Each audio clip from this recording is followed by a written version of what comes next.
We're going to enter the dark space where the Vatican's corridors and vaults hold ancient secrets, especially fragments from Egyptian civilization. Just like or subscribe if you really feel the mystery of history being revealed before your eyes. Turn off the lights for gentle guidance and discover the secrets the Vatican doesn't want you to find. Vatican City, a surprising treasure trove, tucked away in the heart of Europe. The Vatican City, the world's smallest country, covers just over 100 acres. But don't let its size fool you. Beneath its marble, gilded domes, and ancient walls, lies one of the world's most massive and mysterious archives. The Vatican Apostolic Archives. More than 50 kilometers long, the archive is a maze of underground vaults, protected by tight security, biometric locks, and a limited list of those who can access it. But what makes it special is not its length, but what it holds. Fragments of ancient Egyptian civilization. A presence that is completely at odds with the heart of Christianity. When it comes to Egyptian antiquities in Europe, most of us immediately think of famous museums, such as the British Museum in London or the Louvre in Paris, places that display mummies, pharaoh statues and stone carvings more than 3,000 years old. But there is a treasure trove that is even more hidden, a place that few people dare to think of. The Vatican, the heart of Christianity, is home to the spiritual heritage of ancient Egypt. Yes, you heard right. Beneath the limestone walls of the Vatican, which is supposed to house only Bibles, relics, and church records, there are ancient papyrus scrolls, Egyptian religious iconography, and even translations in Coptic and Demotic, the sacred languages of a civilization once considered pagan by Christianity. The question is, why does the Vatican keep them? Not for glory, nor for public study, but for secrecy. Documents like the Fragmentum Oedidus are kept in a special vault, sealed and labeled non-canonical. According to leaked internal memos, the texts describe ancient rituals, including ritual purifications, sun-oriented prayers, and mystical, spiritual philosophies that bear uncanny resemblance to the Christian faith. For example, the concept of the weighing of souls in the Anubis ritual bears striking similarities to the Last Judgment. The image of Isis holding her son, Horus, is almost identical to the icon of Mary holding the Christ child. Such intersections cannot be considered accidental, but they are too sensitive to be publicly acknowledged by the Vatican. Perhaps that is why, rather than deny or destroy them, the Vatican has chosen to bury them, not because the artifacts are wrong, but because they are so ancient that they blur the line between so-called divine revelation and human tradition. And if they were made public, they could shake the foundations of a doctrine that has existed for more than 2 millennia. The Vatican is more than just a place to keep sacred Christian values. Behind its soaring gates, hidden beneath corridors lined with crosses and dimly lit by candles, lies a completely different world, a place where history is not just stored, but also selected and controlled. Since the Renaissance, popes have been more than mere spiritual leaders. They have been collectors, seekers of knowledge, but the kind of knowledge that lies outside the light, where religion meets mysticism, where symbolism meets power. As Western empires raced to Egypt to excavate the pyramids, the Sphinx, and ancient tablets, the Vatican quietly sent its own people. They did so without publicity, without fanfare, but they were the silent collectors of the world's oldest knowledge. Coptic papyrus scrolls, stone tablets engraved with the symbol of Ma'at, the goddess of justice, records of the ritual of weighing the soul, and the concept of Duat, the afterlife.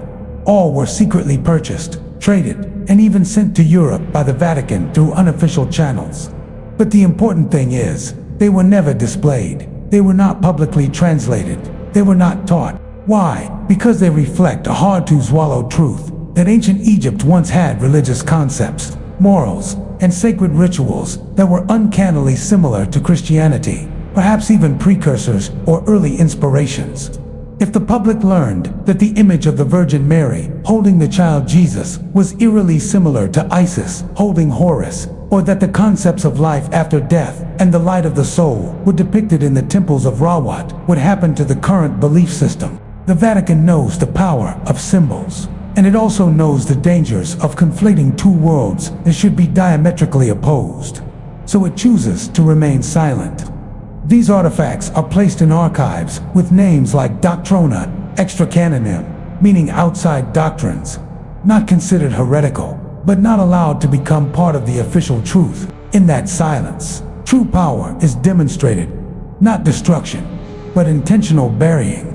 When you are the only one who owns the truth, you are also the one who defines it. One of the strangest coincidences in the history of religion is not a text, but an image. If you have ever seen a statue of the Virgin Mary holding the child Jesus, you have also seen a symbol that has existed for over 1,000 years. The image of the goddess Isis holding her child Horus. This is no mere visual coincidence. The similarity between these two sacred symbols has led many scholars to ask, did Christianity borrow from ancient Egyptian religious symbolism? And if so, what does that mean for the authenticity of the modern faith? In a private letter written in the 17th century, the renowned Jesuit scholar Athanasius Kircher, who had special access to the Vatican archives, referred to a mysterious document called the Labelis Marianis. It was, he said, a small book from Egypt that described a series of rituals surrounding the Divine Mother and her sacred child, including ritual bathing, blessing, and sacred feeding. The images in this document, he said, are eerily similar to the Catholic liturgy of the Virgin Mary. Kircher believes that the book was once kept in a locked cabinet at the Vatican, marked with a special code, and never released to the public. But then all traces of Labelis Marianis Egyptus disappeared. No mention was made in official documents. No copies, no notes recognized by the Vatican. Only a line from Kircher's cryptic letter remained. If life is born from ancient images, then our faith stands unknowingly on the feet of memory. This similarity is not limited to the image of mother and child. Many other symbols, such as the halo, the cross, the morning mass, have their origins in the Egyptian religious rituals of the sun and rebirth. Could it be that these symbols have been rebranded, remade, and clothed in Christian clothing over the centuries? The question is not whether it is right or wrong, but why has the Vatican never clarified this? Is it possible that the similarity is so obvious that it must be forgotten? History, people still think that it is a collection of events that have happened, recorded honestly and objectively. But is it really so? Or is history, in fact, just a version allowed to exist by those in power? There are doors in the Vatican that have never been opened to the public. Dark archives with documents that have been sealed for hundreds of years, labeled extra-canonical, that is, not recognized, but not destroyed. Among them are ancient Egyptian manuscripts, written in Coptic and Demotic, that are said to contain concepts of the soul, reincarnation, divine light, and the moral universe all thousands of years before Jesus. And what if those manuscripts were to be made public? Imagine, the public discovers that the idea of the immortal soul was already worshipped in the temple of Osiris, that the weighing of the heart ritual of Anubis was an ancient model for the concept of the Last Judgment, that the doctrines of inner light, purification by water, and the sacred breath, once central to ancient Egyptian belief, are no different from those preached in Christianity today. If that is true, then the modern faith system must confront an irreversible truth. That truth does not come from an absolute starting point, but is the product of thousands of years of overlapping, borrowing, and adapting. And that is what makes the Vatican nervous. They do not burn the manuscripts. They keep them locked away in cold vaults where the light cannot penetrate. Not because they are worthless, but because they can change everything. For if the ideas that modern religion holds are proven to be non-exclusive, what is left? Faith, power, or just centuries of silence? In the academic world, when a text is found to be wrong, it is often contested, even publicly rejected. But in the Vatican, there is a more subtle form of treatment, sealed in silence. No one burned ancient manuscripts about Horus, the rites of Anubis, or the Egyptian concept of the Ka soul. No one ordered them to be labeled heretical. Instead, the Vatican classified them as Doctrina Extra Canonem, that is, outside the canon. They were not heretical. but they were not part of mainstream teaching or debates. The message was clear. These texts were not worthless, on the contrary. They were probably too valuable to be made public. A scholar who was granted temporary access to an ancient Coptic text by the Vatican once wrote in his personal diary, "I read the ritual of the weighing of souls, where the human heart is weighed against the feathers of Maat, and I was struck by the realization that the ritual was no different from the description in the book of Revelation of the Last Judgment. But after that, his access was permanently revoked. No explanation, no debate. The door was simply closed forever." That silence is not denial. It is a very Vatican approach, to contain, but not to acknowledge. They do not argue, because they know that if they do, they will be confronted with untenable truths. Ancient Egyptian symbolism, from the image of the sun god, Ra illuminating life, to the idea of a soul reborn through light, bears a chilling resemblance to Christian thought. And if the public begins to see this, the line between revealed faith and ancient wisdom will blur. The Vatican knows very well that if you destroy a document, you arouse suspicion. But if you just seal it, lock it away in a triple-locked cabinet, and never speak of it again, you don't have to confront the truth. You just have to wait for the world to forget it.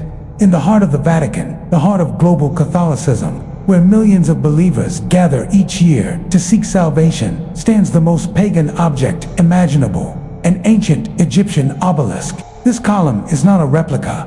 It is not a symbolic decoration. It is the real thing, erected in Heliopolis, the city of the sun, where the Egyptians worshipped Ra, the god of light and life. It was the center of a pagan ritual, where prayers were raised to the heavens to connect people with the ancient cosmos. But today, it is the centerpiece of St. Peter's Square, in the embrace of the Christian faith. No plaque explains why it is there. No sermon mentions its true origins. And almost no one questions it. People walk by, take pictures, pray, and continue their journey of faith, never asking, why is an Egyptian sun symbol in the middle of the Christian faith? Perhaps that silence is the answer. The Vatican never destroyed the obelisk. They did not erase the inscriptions on the stone. They did not cover up the symbols honoring Ra. They simply moved it, placing it right at the center of Christian belief, as if they wanted to keep it a silent but eternal reminder. A reminder, religion is not created overnight. It is the continuation and transformation of layers of belief over time. Perhaps the Vatican knows better than anyone that not everything needs to be explained in words. Some symbols do not need to be interpreted. They just need to be there, in the square, in the world, between the past and the present, for those who are sober enough to wonder and find the answers for themselves. And the question is not just, why is that pillar here? But also, how much of our faith, in fact, once belonged to another civilization? Some truths do not need to be shouted into the world. They simply exist, silently, steadfastly, hauntingly, like the image of Isis holding Horus, carved on the walls of ancient Egyptian temples. Thousands of years before the Virgin Mary, holding the child Jesus, was enshrined in Christian churches. You could call it coincidence. But when a coincidence repeats itself with creepy precision, it's no longer coincidence. It's interference and, possibly, origin. Among the many manuscripts hidden in the Vatican's vaults, texts that have never been made public are ancient pages, written in both Coptic and Latin, describing rituals practiced by the ancient Egyptians to connect with the gods. One of these documents is the Luria Sabrosa, an ancient hymn, carefully arranged, the Coptic text on one side, the Latin translation on the other, each line copied in red ink with special reverence. In this text, one finds strange phrases. The light does not shine, but reveals. The fire does not burn, but consumes the soul. They recall the divine light in Christian theology, a light that does not come from the sun, but from within, a light of truth. But surprisingly, ancient Egyptian documents describe this centuries before the New Testament. Similarly, a text called Epistesinu Fotou, also known as Letter of the Dark Light, was discovered by the Vatican in an ancient wooden chest bearing a faint Coptic inscription, the Watchman of the Hour of Return. The letter is not about doctrine or miracles, but a spiritual poem about a light that is not bright but hidden. like a door that opens to understanding not for all, but only for those quiet enough to see. If you have ever been to a cathedral, gazed up at the stained glass windows where light shines through the portrait of Jesus, you will understand that religion is not just about belief, it is the art of remembrance. Every symbol, every ritual, every prayer is repetition, a journey back to the origin. And what is chilling about the discovery of ancient Egyptian manuscripts is that they describe the same rituals as those used in Christianity today. From water baptism to confession through breathing to praying in cycles of light and darkness. The descriptions of divine light and divine breath are so similar that, as one 18th century Vatican scholar wrote in his diary, it is not that they learned from us, but that we seem to have strayed from their ancient dream. The Vatican has never recognized the manuscripts as inspired. They don't call them premises of faith, nor do they officially reject them. They just classify them as doctrina extracanonium. It's a way of saying, we know, but we don't accept. That silence does not take away the power of the symbol, because when you put the statue of the Virgin Mary next to the statue of Isis embracing Horus, the similarity speaks for itself. No justification is needed. No doctrine is needed. Because the symbol repeated over thousands of years transcends a particular religion, it becomes a collective memory imprinted in the human psyche. There is a sentence found in an ancient document, engraved on an Egyptian black jade tablet. History does not proceed in a straight line. It twists like a sleeping soul and wakes up in a place no one can predict. If Christianity is light, then ancient Egypt is not darkness. It is a silent night where all the first symbols were born, not to replace each other, but to continue each other. Horus and Christ are not rivals. Isis and Mary are not to mothers, but to human iterations of the symbol of divine motherhood. Religion, at a deep level, may not be about division, but about reminding us that we have always believed the same things, just in different names. The Vatican, the center of faith for billions, a place considered a bastion of absolute truth. But within its ancient stone walls, not everything found is meant to be shared.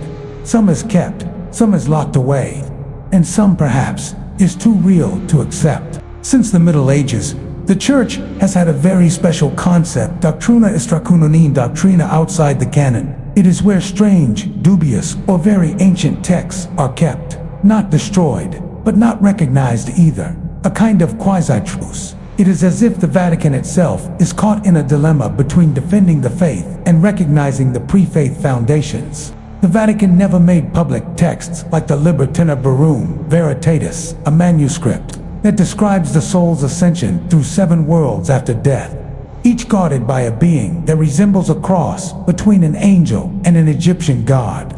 Concepts like judgment by memory rather than by deeds, or the soul is measured by its harmony with the universe, were too difficult to integrate into a theological system that had been established for thousands of years. Yet the Vatican did not deny it. They did not say the documents were wrong. They simply kept them locked away in a locked cabinet, classified by secret codes, and made accessible to no one but a select few scholars. Why do they do this? Because if they publish, they have to explain. And if they explain, they have to accept that their religion did not start from scratch. They have to admit that core ideas like logos, the divine word, the divine breath, rebirth, purification were described in ancient Egyptian culture millennia before Christianity. It is curious that Renaissance popes sent missions to Egypt, not just to do archaeology, but to collect manuscripts from Coptic priests, descendants of ancient Egyptian priests. Why do that if there was nothing valuable to learn? And even more strangely, many of these manuscripts, once brought to the Vatican, disappeared from all public records. They were not displayed. They were not translated. They were not taught in theological schools. Has the Vatican unwittingly tapped into a forgotten civilization, an intermediate faith between ancient Egyptian religion and modern Christianity, a buffer civilization where concepts such as eternal life, spiritual light, ritual purification, prayers to the solar cycle were practiced, passed down, and then swallowed up by mainstream history? There is an unwritten rule in religious systems. Whoever knows the origin has the right to interpret. And if the Vatican were forced to admit that it was not the starting point, but only a stage in the succession, what would happen? No one wants to be the latecomer, especially when you are in the position of holding the keys to heaven. So the Vatican didn't reject the documents. They didn't burn them. They kept them to control the silence. It was a very clever religious strategy. We're not going to reject them, but we're not going to let anyone out there talk about them. One of the most shocking examples is a manuscript called Weighing of the Silent Sea. The text describes a ritual in which the dead stand in absolute silence in a stone chamber. Their heart weighed on a scale, not to judge their guilt, but to measure its harmony with the rhythms of the universe. In Christianity, where the soul is measured not by actions but by intentions, a Vatican scholar once wrote in a private letter, "I no longer dare to believe that God is called by only one name, for it seems that what he wanted to say was written in Egyptian long ago." We tend to think of the Vatican as a place of certainty, but with every locked manuscript, every hidden ritual, every ignored similarity, they reveal a secret fear that the truth is not only in their hands. They are the ones who hold the keys, but they themselves seem afraid to open the box they are guarding. If they do, the truth might cause the world to ask, where did religion begin? And what do we believe in an independent origin, or an echo of prayers that rang out in the Temple of the Sun millennia ago? Imagine yourself standing in the darkness of a Vatican archive. There are no bright lights, no gilded statues of saints, just the smell of ancient paper, the scent of old incense, and the whisper of pages never read aloud in public. Before you is a time-worn manuscript written in ancient Coptic, whose first line reads, "We do not write to be believed, we write to be remembered." These are not the words of an apostle. They may be the echoes of an Egyptian priest who believed that sacred knowledge was not for the masses, but for those patient and courageous enough to seek it out. And the thing to think about is, the Vatican, instead of destroying such documents, has quietly kept them, carefully, silently, so discreetly that it is almost suspicious. The truth does not need to be proclaimed over loudspeakers. It exists quietly, like the statue of Horus in the Vatican archives. The mythical falcon-headed being, once a symbol of omniscience, the gaze that penetrates life and death, now locked behind a thick stone door, with a combination lock and a three-step verification process. But its existence, even if silent, is still a voice of resistance to the idea that there is only one way to the truth. Let me ask, if the Vatican really believes that these symbols are heretical, why don't they destroy them like they did millions of medieval heretical texts? Because they know, inside those ancient characters, there is something too real and too similar to themselves. Have you ever wondered why the image of a mother holding her child, a symbol of sacred motherhood, exists simultaneously in Egyptian Isis and Horus and Christian Mary and Jesus beliefs? Is it a coincidence, or is it evidence of a symbolic flow that runs through humanity? The Vatican, with all its wisdom and academic power, has long recognized this, and instead of erasing it completely, they have chosen to preserve it as a dangerous memory, a memory that, if mentioned publicly, would make the faith multidimensional and no longer absolute. Perhaps the Vatican is not afraid of the truth. They are only afraid that, if made public, that truth would lead to a dialogue that goes beyond the boundaries of doctrine. The strangest thing about these sealed truths is that they are still alive. They live on in rituals that we practice today without knowing their origins, like baptism, praying to the light, or using circular symbols to represent the universe and spirituality. They live in Gothic structures whose geometry closely resembles that of Egyptian sun temples. They live in the very structure of the church, with the altar facing east, facing the rising sun, a practice that Egyptian priests used millennia before the time of Jesus. What do you think? Should the Vatican release the ancient Egyptian manuscripts? Leave a comment below the video. Not to argue, but to ask the right questions together. In an age where information is no longer held by a single organization, we, the viewers, the seekers, have the right and the responsibility to ask the right questions. Because every time we doubt, every time we dig into history, the truth, no matter how locked away, begins to resonate in the subconscious of humanity. Follow along to unearth ancient memories, If you find this video awakening something in you, don't hesitate to click like to support forgotten stories. Share with friends so that more people can dig below the surface of history. Subscribe to the channel to watch the next episodes. The buried prophecy, the light that does not burn, the breath-calling ritual. The soul is balanced and quiet, and the maps of time are not drawn on the earth, but on the mind. Whoever you are, believer, scholar, skeptic, or simply an explorer, remember, religion, at its deepest core, is not a set of rules. It is a quest for the sacred, within oneself, in the language of one's ancestors, and in the memories that stones remember, but words forget. See you on the next journey, where light does not need fire to burn, where truth does not need sound to resonate.